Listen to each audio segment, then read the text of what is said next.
नमस्कार, मी डॉक्टर तुषार महेंद्र सामुद्रे, नेत्रचिकित्सक, मनीषा नेत्र चिकित्सालय, धुळे।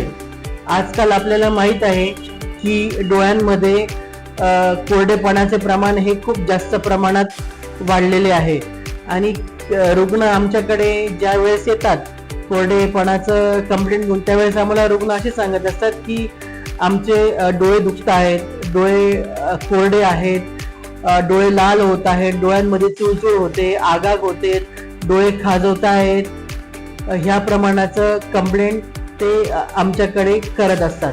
तर यासाठी आम्हाला डोळ्याचे काही इन्व्हेस्टिगेशन्स करावे लागतात आणि आम्हाला हे जाणून घेण्याची गरज असते की हा कोरडेपणा कुठल्या प्रकारचा आहे। त्यासाठी काही इन्व्हेस्टिगेशन्स आहेत, ते इन्व्हेस्टिगेशन्स आम्हाला करावे लागतात।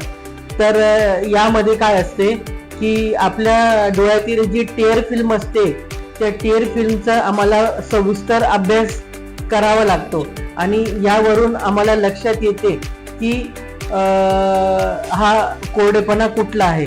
यामध्ये दोन कंपोनंट्स असतात।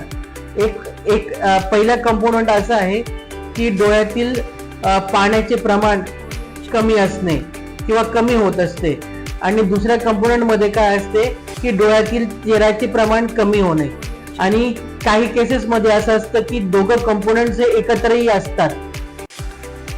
तर यावरून मग या टेस्ट वरून आम्हाला लक्षात येत असतं की हा कुठल्या प्रकारचा कोरडेपणा आहे आणि या रुग्णाला कुठली ट्रीटमेंट देणं हे गरजेचं आहे। म्हणून ही टेस्ट करणे खूप गरजेचे असते।